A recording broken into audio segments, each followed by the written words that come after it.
Delhi NCR सहित पूरे उत्तर भारत में मंगलवार की दोपहर भूकंप के तेज झटके महसूस किए गए। भूकंप के कारण काफी देर तक झटके लगते रहे। भूकंप की तीव्रता इतनी जोरदार थी कि घर और दफ्तरों से निकलकर लोग तुरंत ही सड़कों पर आ गए। बताया जा रहा है कि भूकंप का केंद्र नेपाल में था। बता दें कि भूकंप के झटके आधे घंटे के अंदर से 2 बार महसूस किए गए। भूकंप की तीव्रता इतनी तेज थी कि दिल्ली से उत्तराखंड पूरे उत्तर भारत में धरती कांप गई। उत्तराखंड के खटीमा तक में लोगों ने झटके महसूस किए। आपको बता दें कि नेशनल सिस्मोलॉजी सेंटर के मुताबिक भूकंप के झटके 2 बार महसूस किए गए। पहला झटका दोपहर 2:25 पर आया, जिसकी तीव्रता 4.6 थी। इसके करीब आधे घंटे बाद यानी कि 2:51 पर भूकंप का एक और झटका महसूस किया गया, जिसकी तीव्रता 6.2 थी। भूकंप के इस झटके ने ही लोगों को अपने घरों से बाहर भागने के लिए मजबूर कर दिया। धरती की ऊपरी सतह 7 टेक्टोनिक प्लेटों से मिलकर बनी है। जहां भी ये प्लेटें एक दूसरे से टकराती हैं, वहां भूकंप का खतरा पैदा होता है। भूकंप तब आता है जब ये प्लेट्स एक दूसरे के क्षेत्र में घुसने की कोशिश करती हैं। प्लेट्स एक दूसरे से रगड़ खाती हैं, उससे अपार ऊर्जा निकलती है और उस घर्षण या फ्रिक्शन से ऊपर की धरती डोलने लगती है और कई बार धरती फट तक जाती है।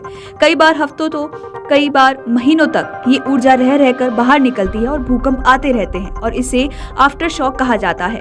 राष्ट्रीय भूकंप विज्ञान केंद्र के मुताबिक भूकंप के 2 झटके महसूस किए गए। इसमें पहले 2:25 पर भूकंप का पहला झटका महसूस किया गया, जिसकी तीव्रता 4.6 देखी गई और इसके करीब आधे घंटे के भीतर ही दूसरा भूकंप का झटका महसूस किया गया, जिसकी तीव्रता 6.2 रही। इस भूकंप का केंद्र सतह से 5 किलोमीटर की गहराई पर था और इस कारण इसके झटके काफी तेज और दूर तक महसूस किए गए। बात करें कि भूकंप आने का क्या कारण है, तो पृथ्वी के अंदर 7 प्लेट्स हैं जो लगातार घूमती रहती हैं। जहां ये प्लेट्स ज्यादा टकराती हैं, वो जोन फॉल्ट लाइन कहलाता है। बार बार टकराने से प्लेट्स के कोने मुड़ते हैं। जब ज्यादा दबाव बनता है तो प्लेट्स टूटने लगती हैं, नीचे की ऊर्जा बाहर आने का खतरा खोजती हैं और डिस्टरबेंस के बाद भूकंप आता है। भूकंप का केंद्र उस स्थान को कहते हैं जिसके ठीक नीचे प्लेटों में हलचल के भूगर्भीय ऊर्जा निकलती है। इस स्थान पर भूकंप का कंपन ज्यादा होता है। कंपन की आवृत्ति जो दूर होती है, इसका प्रभाव कम होता जाता है।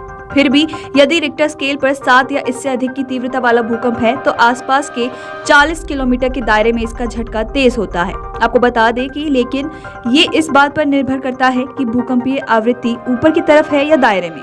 यदि कंपन की आवृत्ति ऊपर को है तो कम क्षेत्र प्रभावित होगा। आपको बता दें कि दिल्ली एनसीआर सहित पूरे उत्तर भारत में मंगलवार की दोपहर भूकंप के तेज झटके महसूस किए गए। भूकंप के कारण काफी देर तक झटके महसूस किए गए। भूकंप की तीव्रता इतनी जोरदार थी कि लोग अपने घरों और दफ्तरों से बाहर निकलने के लिए मजबूर हो गए।